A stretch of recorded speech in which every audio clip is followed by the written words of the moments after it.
Antes de señalar algunos puntos sobre temas en diversas cartas, como decimos, vamos a insistir en ese concepto que tenía un hombre tan grande, cuya producción literaria fue también muy extensa y muy intensa, los escritos espirituales de Juan de Palafox, en fin, hay muchos títulos, pero la opinión que él tenía de la Santa Madre. Y lo vamos a ver primero a partir del comentario suyo a una carta de la Santa, precisamente a la fundadora de esta casa también, a doña Luisa de la Cerda, en la carta 10. Y al comentarla, dice Palafox algo que me ha complacido muchísimo. No puedo dejar de advertir que, habiendo leído yo algunas cartas de la Santa Reina doña Isabel la Católica, gloriosa princesa y de las mayores que han visto los siglos, he reparado que se parecen muchísimo los estilos de esta gran reina y de la santa, no solo en la elocuencia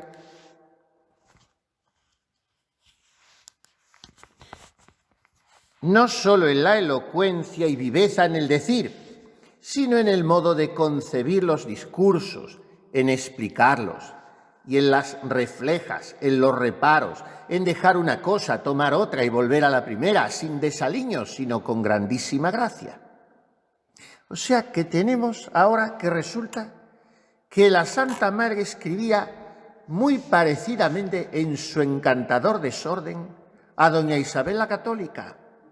De manera que son dos psicologías, por tanto, como siempre nos gustaba pensar, pero ahora lo tenemos avalado por este dictamen de Palafox, dos psicologías muy similares. Y sigue insistiendo el beato. Y porque puede ser que me haya engañado en esto, lea quien quisiere y examine este reparo en las dos cartas que se hallan de esta esclarecida reina en la crónica elegante escrita por el reverendo y elocuente padre Fray José de Sigüenza, y las escribió a aquel grande y espiritual prelado, arzobispo de Granada, el ilustrísimo don Fray Hernando de Talavera, de la misma orden su confesor. Yo confieso que cuando las leí, habla de las cartas de Isabel la Católica a su también santo confesor, Fray Hernando de Talavera. Yo confieso que cuando las leí, habrá como 6 años, hice concepto de que eran tan parecidos estos dos naturales entendimientos y espíritus de la señora Reina Católica y de Santa Teresa, que me pareció que si la santa hubiera sido reina, fuera otra católica, doña Isabel. Y si esta esclarecida princesa fuera religiosa, que bien lo fue en las virtudes, fuera otra Santa Teresa. Y habiendo vuelto ahora a leerlas, por si me he engañado, me he confirmado en el mismo dictamen. O sea que tenemos dos inteligencias preclaras, potentes, y dos modos de decir transparentes y diáfanos, espontáneos, fluidos, llenos de verdad. Y aquí los está comparando Palafox. Isabel la Católica, Teresa de Jesús. Y sobre la santa dice, en el comentario a otra carta, la 65, raro fue el valor espiritual de esta santa, el modo, el entendimiento, la gracia. Pensemos que está escribiendo a mediados del siglo XVII Palafox y que la santa será declarada doctora a finales del XX, en 1970, y dice él, en todo parecía Teresa un doctor de la Iglesia, si miramos a la sabiduría, uno de los más esforzados mártires si miramos al valor, e imitadora de los apóstoles si miramos al cielo. Rara, sin duda, fue en todo, rara en aquellos tiempos y ahora en plan culto se emplea como excelente, admirable, muy difícilmente comparable a nadie. Y por eso él se va a empeñar en comentar su epistolario y le adjunta la edición del comentario de Palafox a las cartas de la Santa Madre, muy bonita, porque son las cartas tal cual, pero luego con notas. O sea, él transcribe la carta y en cada carta señala varias notas y a pie de página cada nota de Palafox es un tratadito precioso de vida espiritual, de una virtud, de una actitud humana o lo que sea. Pero al volumen le preceden, como se llevaba entonces, algunas cartas del autor, prólogos, introducciones, pórticos. Y una de esas cartas es al general de la orden entonces, porque es como si se lo quisiera Palafox regalar. Entonces se dirige el volumen, se lo dedica al Rey nuestro Señor, pero se lo dirige al padre Diego de la Presentación, que era entonces el general del Carmen Descalzo. Y le dice: me parece que la Santa, en sus tratados del camino de la perfección, de las moradas, en la explicación del Paternoster, lo diversifica del camino, en sus documentos y avisos, que son todos celestiales, nos ha enseñado de la manera que hemos de vivir en orden a Dios y dirigir nuestros pasos por la vida espiritual.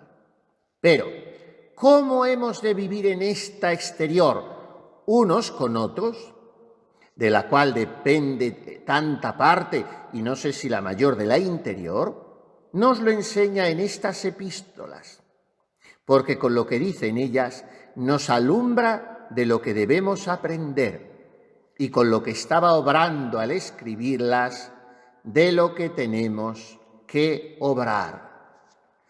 O sea, es muy interesante leer así las cartas de la Santa Madre, no ateniendo no solamente al consejo, a la indicación que está dando, sino pensando que aquello a lo que ella está exhortando es lo que en ese momento está viviendo.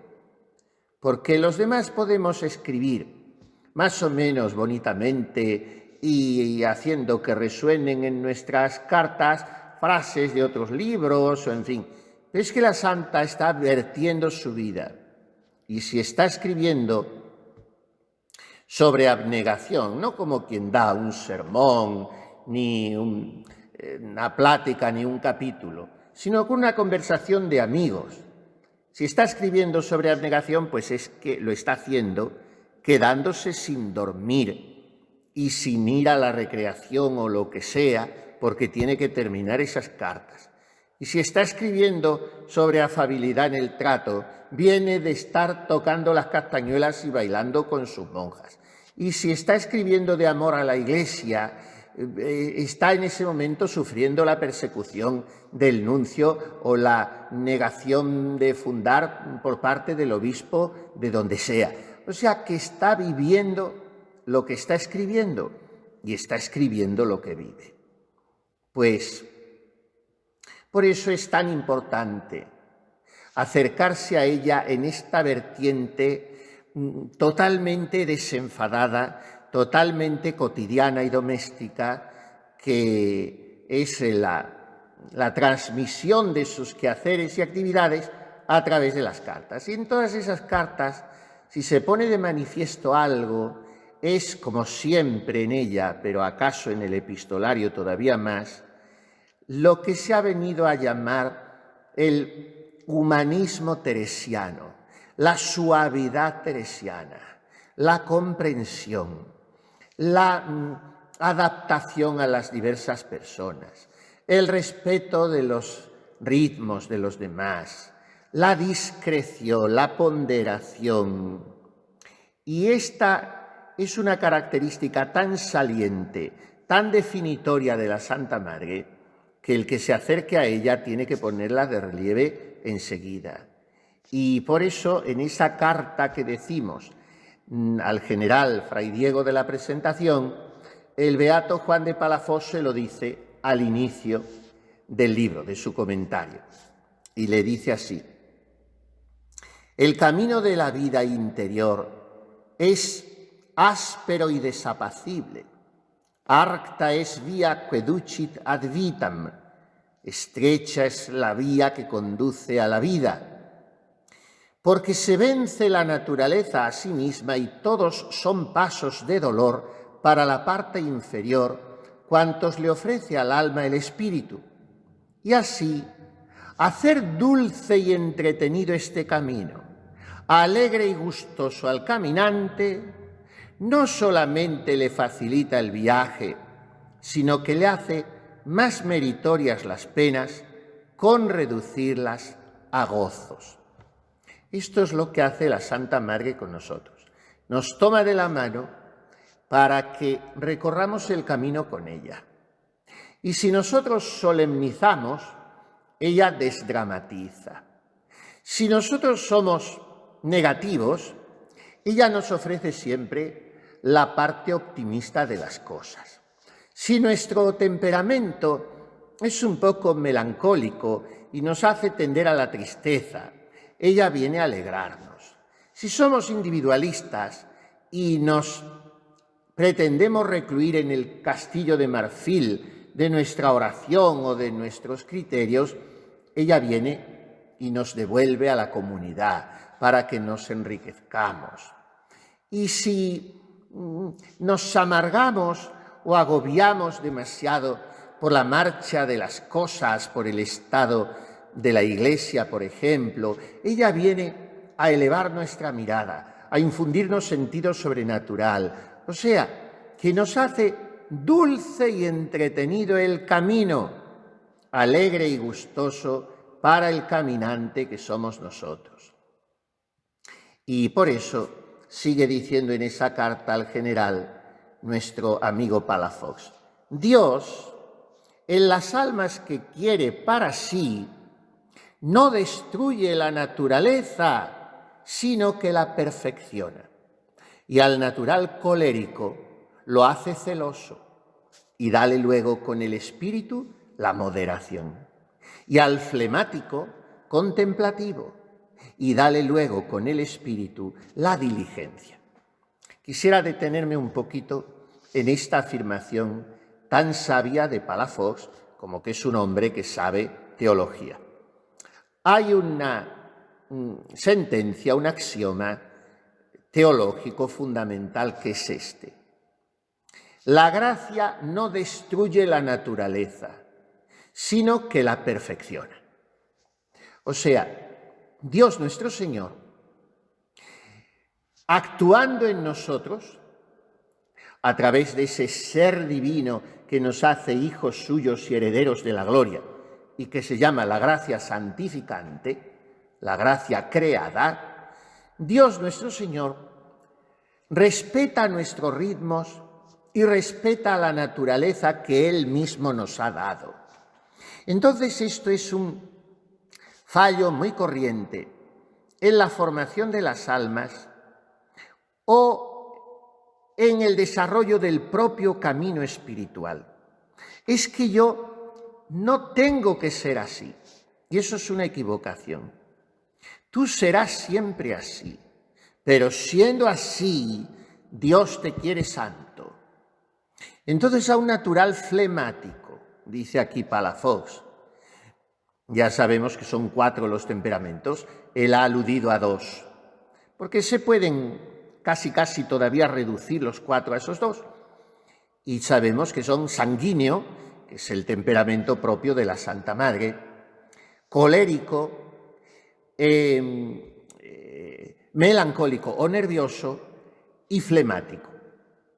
Sanguíneo y colérico, haciendo una catalogación muy elemental y muy simplista, casi podríamos unirlos, sanguíneo y colérico. Y nervioso y flemático, o melancólico y flemático, también se podrían unir. Son más lentos, más introspectivos, menos activos, más, diríamos, preocupones, más dados a la tristeza, el sanguíneo. Y el colérico es más naturalmente optimista, más emprendedor, más rápido en sus juicios, menos profundo, mucho más abierto a la amistad. En fin, pues ese temperamento Dios lo respeta siempre. Y el fallo de muchas almas, bueno, no es que Dios lo respete, no es una manera de hablar imperfecta. Dios le ha dado a cada uno ese temperamento con el que Él va a querer actuar a través de su gracia. Pero el fallo de muchas almas es que quieren cambiarse naturalmente para cambiarse sobrenaturalmente. Y esto es un error. Hay que aceptar a la persona con sus condicionantes biológicos, porque el temperamento es algo biológico, no es el carácter. Luego el carácter se domina, se cambia, pero el temperamento antes se llamaban los humores, los 4 humores.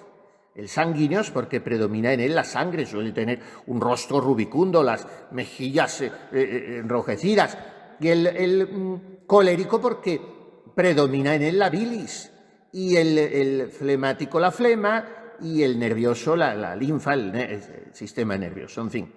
Pues la Santa Madre en esto, como en tantas cosas, es muy innovadora.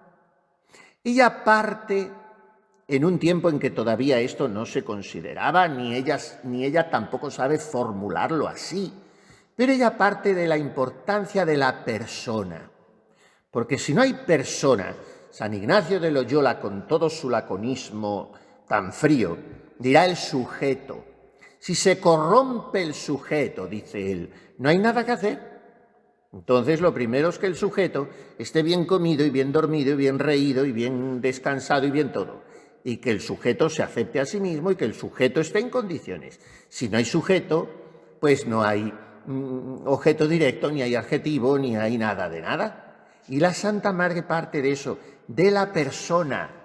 Por eso hablamos del humanismo teresiano y hablamos de la suavidad teresiana. Tengamos presente que ella se está moviendo en un mundo de espirituales donde lo que impera es el rigorismo, donde está sacralizada de una manera casi absoluta la penitencia, donde hay un sentido de desprecio al mundo y a la carne que lleva como a despreciar metafísicamente todo. Entonces, frente a esa visión tan oscura y tan estéril de las cosas, pues lo de la Santa Madre es toda una novedad, porque ella está en los antípodas del rigorismo, de la dureza, de una ascesis rígida, de la falta de comprensión de la persona, de la exigencia a priorística de una santidad de superhombres, y ella no es así. En ella todo es suavidad, todo es cortesía, todo es dulce feminidad, en el mejor sentido, aunque luego sea reciamente viril, en la exigencia de las virtudes, no tanto del rigor. Soy más amiga de exigir en las virtudes que no en el rigor, dirá. Y al final ya de su vida, recordemos que le escribe a una priora: ya no soy la que solía, ahora todo va por amor, todo va por amor. Y es verdad que cuando todo va por amor, a veces muchas cosas tienen que ir con firmeza, porque el amor es firmeza. No estamos hablando de una dulzarronería y de un permisivismo de abuelita. No, todo va por amor quiere decir, muchas veces va con firmeza, pero esa firmeza también envuelta en amor, porque también la Santa Madre había tenido su proceso y también había tenido momentos de exigencia con mayor dureza, consigo misma sobre todo, y alguna vez, muy pocas, con los demás. Entonces ella se suaviza de una manera al ritmo de su oración. Y entonces todo es gentileza, todo es afabilidad, aun en las situaciones en que tenga que ponerse firmemente exigente.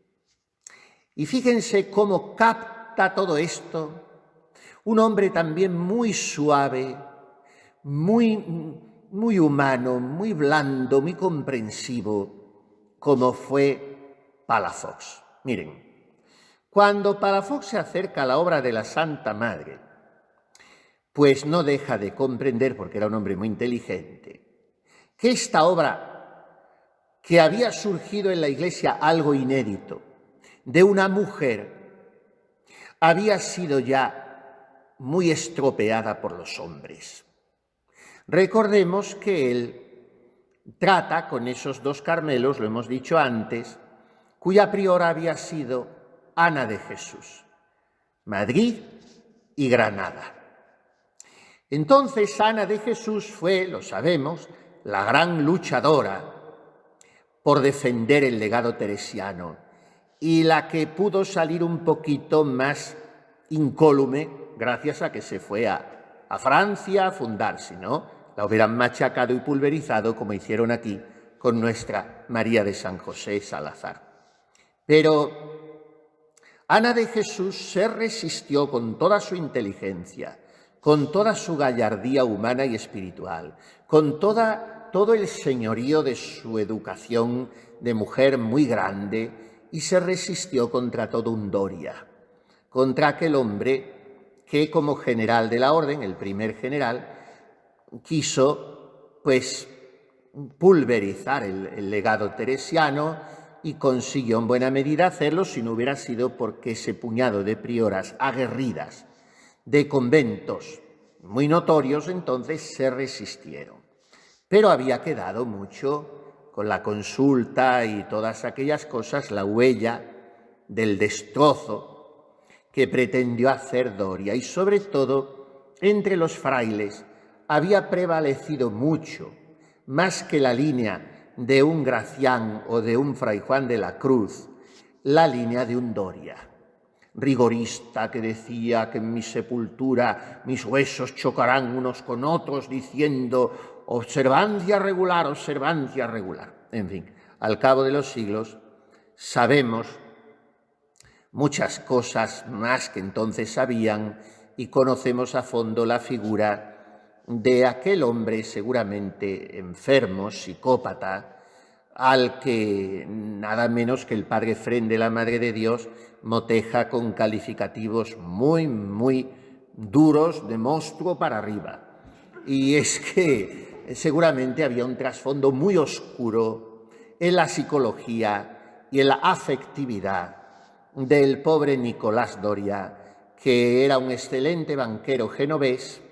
Seguramente hubiera sido también un buen fraile, pero que no estaba llamado al gobierno, por lo menos al gobierno de una orden que estaba sellada con este marchamo de humanismo, de suavidad, y que él quiso destrozar porque aquello le parecía una imperfección. Entonces Palafox conoce al Carmen descalzo en pleno desarrollo de esta corriente, porque esta corriente surge muy a finales del siglo XVI y Palafox conoce el Carmelo y escribe sobre la Santa Madre durante su vida, que ocupó la primera mitad del siglo XVII. O sea que estamos a 3-4 décadas de toda esa obra lamentable de Doria.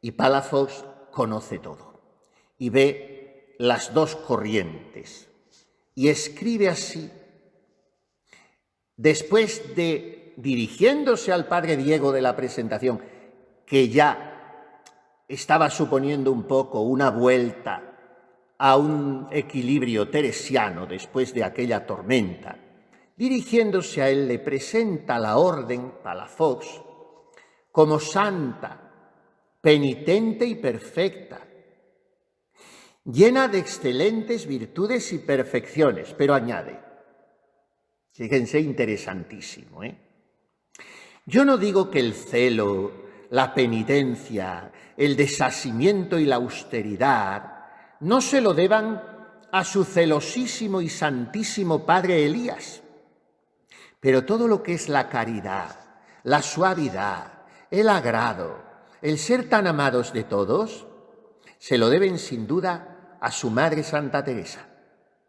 Ella es quien les hizo herederos de su agrado, imitadores de su dulzura e hijos de su caridad.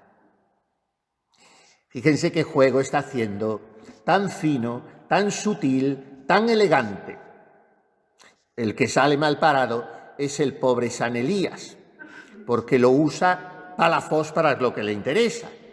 Pero dice, la penitencia, el desasimiento, la austeridad, se le debe a Elías, o sea, a vosotros, a los frailes. Pero la dulzura, la caridad, el agrado, se debe a Teresa, o sea, a las monjas, a las mujeres. Yo te estoy dirigiendo el libro a ti, que eres el general de la orden, pero eres el general de una orden que ha nacido de una mujer, y de una orden cuyo nervio, cuya alma, cuya estructura son las mujeres. Y si no os hacéis caso de ellas, todos pereceréis de la misma manera. Entonces, a continuación, les dice Palafox,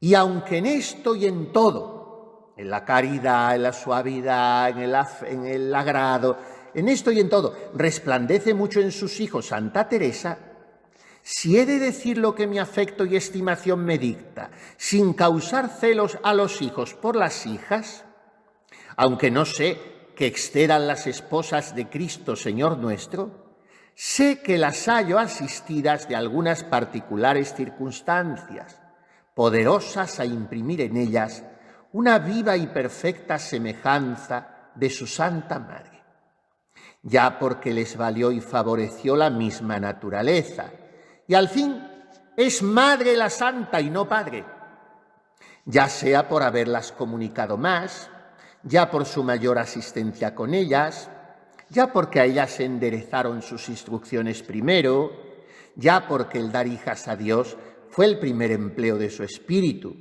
aunque después le dio tales y tantos hijos, para mayor perfección de la primera obra, como la santa reconoce agradecida. Ya porque la santidad que infundió y comunicó su espíritu en la clausura y paredes de sus conventos, se refunde y la participan estas prudentes vírgenes que los habitan, ya sea porque la bebieron el espíritu más cerca y pudo aquel sello de su alma, grabado con celestiales virtudes, imprimirse con singular eficacia en la materia que tenía más presente. Es un poquito enrevesado el párrafo. Vamos a mirar de simplificarlo brevísimamente. Y vamos a empezar subrayando esta frase. Al fin es Madre la Santa y no Padre. Así dice Palafox. O sea, la mujer son tópicos muy manidos, pero es la pura verdad. Eso que llamamos sexto sentido, intuición, capacidad especial para darse cuenta de la necesidad de afecto en el otro, una habilidad muy particular para la protección, en fin, todo eso que hace que la mujer sea mujer y que más difícilmente se encuentra en el hombre, y cuando se encuentra se manifiesta de otra forma. Entonces esto la Santa Madre lo ha proyectado con un arte especialísimo en sus hijas. Y dice Palafox, en contra de lo que se pensaba en su tiempo y se ha venido pensando siempre, que la mujer es inferior al hombre, dice Palafox que a las hijas de Teresa les vale y favorece la misma naturaleza. O sea, el ser mujeres les da ya mucha ventaja de antemano, porque les permite parecerse más a la Santa Madre. Y dice que el primer empleo del espíritu de la Santa fue dar hijas a Dios. Después vinieron los hijos, pero lo que ella primero deseó fueron las hijas. ¿Y qué pasa con esas hijas? Que la santidad, y esto me conmueve mucho más decirlo aquí, en esta casa, dice él, que la santidad que infundió y comunicó su espíritu, el de Teresa, en la clausura y paredes de sus conventos, se refunde y la participan estas prudentes vírgenes que los habitan. Miren, les digo que todo esto es muy bonito, pero al mismo tiempo las aviso del peligro que todo esto tiene. Es que vivimos en el mismo convento, es que tenemos todo igual, es que por aquí pasó ella, es que esta era su celda, es que por esta reja comulgó, es que... Sí, pero eso no me vale para nada. Si esas paredes y esas rejas no están rezumando el espíritu de la Santa Madre y no me están transmitiendo el perfume, y si yo estoy aquí en este coro, en esta celda, tengo que estar como estuvo ella, con un silencio exquisito, con una caridad heroica, con un espíritu de oración ardentísimo, con una pasión por la Iglesia llena de celo. Así. Si no, las rejas y las paredes y los velos y los pinchos no me hacen santa. Me hace santa ese espíritu, que es el Espíritu Santo, que es el que la hizo santa a ella. Entonces, la santidad que infundió y comunicó su espíritu en la clausura y paredes de sus conventos se refunde y la participan estas prudentes vírgenes. ¿Podemos mantener el epíteto o lo quitamos? ¿Eso de prudentes vírgenes es correcto o no? Pues verán cómo tienen cada una la lámpara, cómo está de aceite, porque si está a medias, de prudentes tienen poco. El aceite tiene que estar hasta arriba y entonces no serán vírgenes necias, sino prudentes. ¿Qué significa la prudencia? Virtud cardinal que rige a todas las otras. O sea, hacer y decir en cada momento lo que hay que decir y hacer.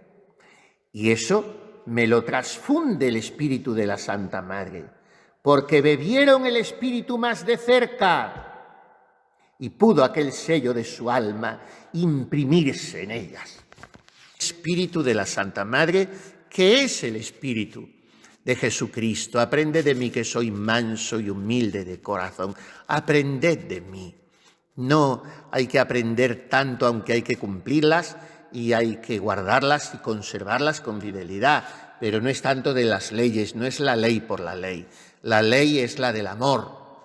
Y esa ley del amor es la que viene a señalarnos la Santa Madre. No la ley del rigorismo, ni la ley de un conservadurismo frío, faltando luego lo principal que es la caridad, sino que ya hemos visto cómo se da cuenta. Palafox se opone a ese dorianismo tan odioso, el amabilísimo humanismo teresiano. Aquí todas se han de querer, todas se han de amar, procurar ser afable, en fin, pues eso, que estos días nos empapemos otra vez de ese espíritu de Teresa de Jesús, que es el espíritu del mismo Jesús.